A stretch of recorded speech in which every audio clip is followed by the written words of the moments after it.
Welcome to ECE 461 Control Systems.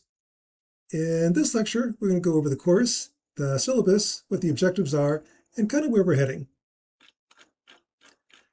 Now, the first question you might want to know is, what are control systems? Well, that word actually has kind of two different meanings. One of them would be process control. So think of a car wash. You want to turn on and off pumps and valves, keep track of times and counts. That's oftentimes implemented with a thing called a programmable logic controller, a PLC, and ladder logic. So we'll be covering PLCs and ladder logic for one type of controls. A second type of controls is applied math. Back in signals and systems, you looked at, given a dynamic system with an input, find the output with a sinusoidal input, step input, that's used in Laplace transforms. In control systems, we introduced the concept of feedback. What feedback does is that it makes a system much, much easier to control. I can improve the response of a system. I can even take an unstable system and make it stable. So feedback is kind of how the world works. Most systems are dynamic systems like walking, running, riding bikes. It's the feedback that makes those stable. Again, open loop, get rid of the feedback loop, you fall over on a bicycle. With the feedback, suddenly riding a bicycle is possible. Running is stable. So that's kind of what this course is looking at. Given a dynamic system, close the feedback loop, and stabilize it, and improve the response with a compensator. Now, you might want to know why use feedback. Well, what feedback does is you make the input a function of the output, which is also a function of the input. So it's kind of like a chicken and the egg. It's kind of complicates things, but it's really important, really powerful. What feedback lets you do is you can improve the response of a dynamic system, and you can take an unstable system and stabilize it. Feedback is really how the world works. For example, the Federal Reserve is using feedback to keep the inflation rate under control. Economies are actually unstable. The Romans noticed this 2,000 years ago.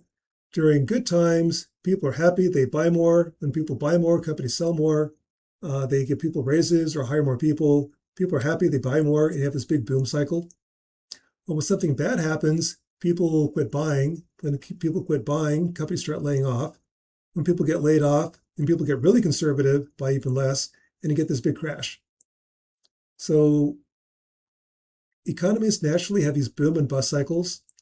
The job of the Federal Reserve is to get rid of those, have a nice stable growth rate at about 3% growth, 3% inflation. They do that by adjusting interest rates and money supply. Riding a bicycle is unstable. First time you hop on a bicycle, you fall over, skin your knee. It's very sad. Eventually learn how to adjust your weight, turn the steering wheel, keep the bike upright. By using feedback, I can now ride a bicycle. On your car, most cars have a cruise control. Rather than having to constantly adjust the gas pedal to keep the maintained speed, I can just set the cruise control to 65, hit the button, and the car takes over. In your house, typically you have a thermostat. I don't sit there and play with the heat applied to the house. I just set the temperature to 72 degrees, and the thermostat figures out how to adjust the heat and air conditioning to maintain temperature. That's all examples of using feedback on a dynamic system. So that's kind of what we're looking at. How to add feedback to a system and how to improve the response or take an unstable system, make it stable. Now to do that, what we're going to be looking at are a couple things. The first 5 weeks, we look at, well, typically on Mondays, we'll look at ladder logic. What is ladder logic? What are PLCs? How do they work? We'll also then look at, on Wednesdays and Fridays, dynamic systems. This is kind of a review of signals and systems. We'll look at Laplace transforms, or a review of signals and systems, first and second order approximations. We'll then look at block diagrams, a graphical way to describe how systems are connected, and then look at modeling. Come up with a dynamic model for RLC circuits, mass spring systems, rotational systems, DC servo motors, and then test number 1. The test in this class can be taken in person or on Blackboard, your choice. The next 5 weeks, we look at feedback control. Now, when you close the feedback loop, the behavior of the system changes. What that means is the poles are shifting. One technique is called pole placement, or root locus techniques. So we'll look at dynamic systems, closing the feedback loop, and how the pole's shifting using a technique called root locus. And then we'll look at how to design compensators using root locus techniques. We'll also look at PLCs, back on the car wash and PLCs, how to add timer blocks, counter blocks, and analog inputs to your process control, followed by test number 2. Finally, the last 5 weeks of the semester, we'll look at how to program a programmable logic controller using a thing called structured text, which is basically Pascal, very similar to C programming. For applied math, we'll start looking at digital control. If I want to control a dynamic system using a microprocessor, how do you do that? We'll also look at frequency domain techniques.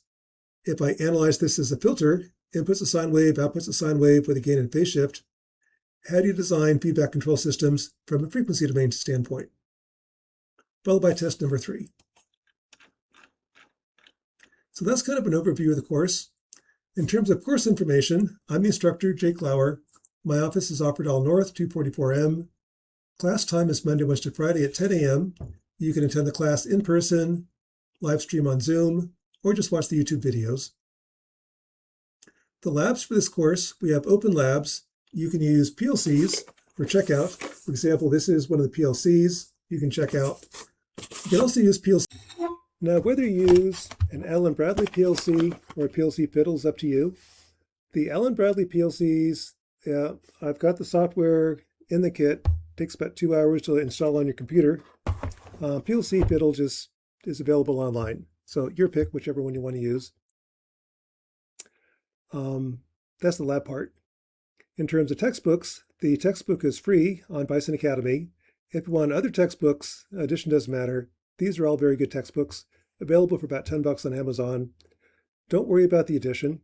Again, we're not using the homework problems in the back, so the edition doesn't matter.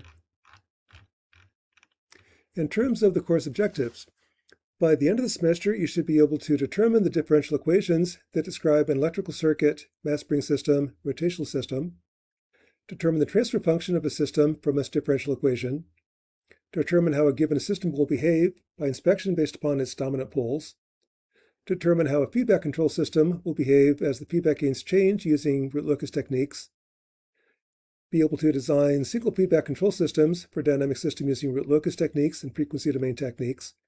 In terms of ladder logic, should be able to implement some fairly simple ladder logic programs with counters, timers, analog inputs, and binary analog inputs and outputs. In terms of where the course is located, this course is hosted on Bison Academy. Bison Academy is the semi-official website for the ECE department at NDSU. Go to bisonacademy.com. That'll take you to it.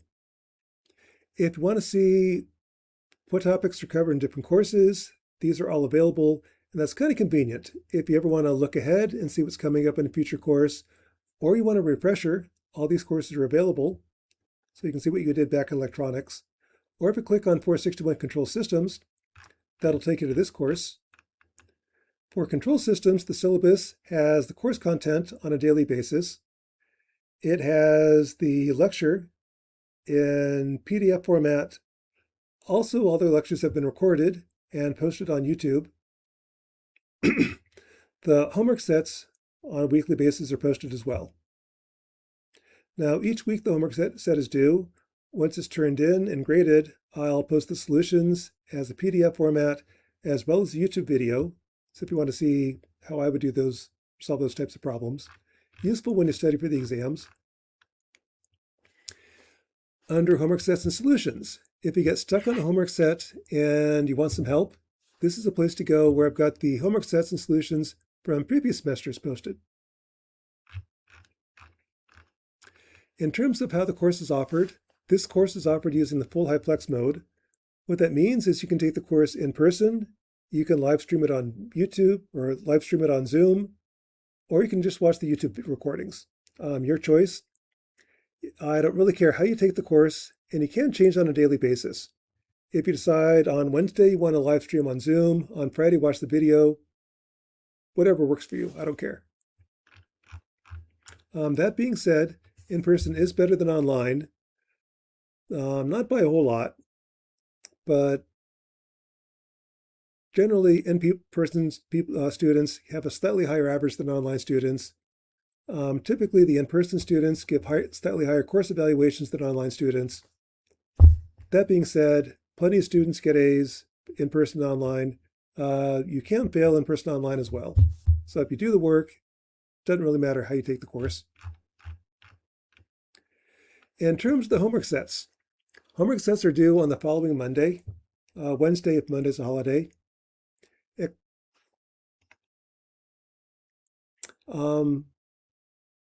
That's actually a mistake. What I'm looking for in the homework set is your solution as well as the MATLAB code and how you got that solution. So how you submit it is up to you. Hard copy works fine if you're attending in person. You can submit it as a PDF file, Word file, JPEG image. Doesn't matter, as long as I can open it and read it, that's fine.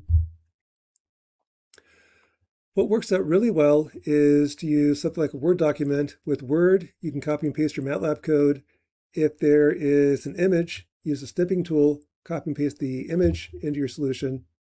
That way everything's in the solution, makes it a whole lot easier to grade. What some people do is they'll write it out by hand, take a photograph of your handwork, submit the JPEG image. That also works. As long as I can read your solution, I'm good. For the labs are part of each homework set. There are 10 Allen Bradley Micro 810 PLCs available for checkout if you want to use an Allen Bradley PLC. You need to install the software. It takes about 2 hours to install, but it's kind of fun seeing the relays opening and closing. This is what's used in industry quite a bit in the US. In the US, we tend to use Allen Bradley. The rest of the world uses Siemens, and there's a lot of jobs in PLC programming. So if you want to use a PLC, they're available. You can also use PLC Fiddle for the homework sets, very similar to the Allen Bradley PLCs, except it's online. You don't have to install the software. A lot more convenient, especially for online students. But again, we've got PLCs if you need to use one. In terms of feedback controllers, if you ever want to ask you to demonstrate or test your design, a couple ways to do that. I can write a MATLAB simulation where I close the feedback loop and simulate a dynamic system. I can use Simulink. That's a graphical version of MATLAB. I can use CircuitLab. So any of these work. Just want to be able to test your feedback control system some way. In terms of resources you need to take the class, you need MATLAB for sure. Again, MATLAB is really designed for this class. 461 Control Systems works really well for it. On tests, if you're in person, you'll need a calculator that can do complex numbers. That's the 342 or HP35. If you're taking the classes online, go ahead and use MATLAB. MATLAB works really well with complex numbers. A note on using MATLAB. MATLAB is free for all NDSU students. When you register, you have to use your NDSU email address. The NDUS email address is different. NDSU is for North Dakota State University students. NDUS is all for all students in the North Dakota University system, including UND. We don't pay for UND students to use MATLAB, so you can't use your NDUS account. It's got to be NDSU. They are different. In terms of grading, there are 3 tests, homework and final exam. The average of those 5 with a final weighted by 2 is your overall average. Grades are rounded to the nearest 1%, with your final grade being an A if your overall average is 90% or more, 80% is a B, 70% is a C. And legal stuff.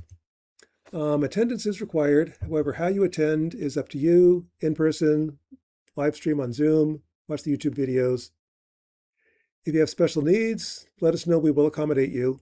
In terms of honesty, the point behind the honesty statement is if you can find a way to take an A in this class without learning anything, please don't. The stuff you learn in this class is useful. You're going to use it in industry.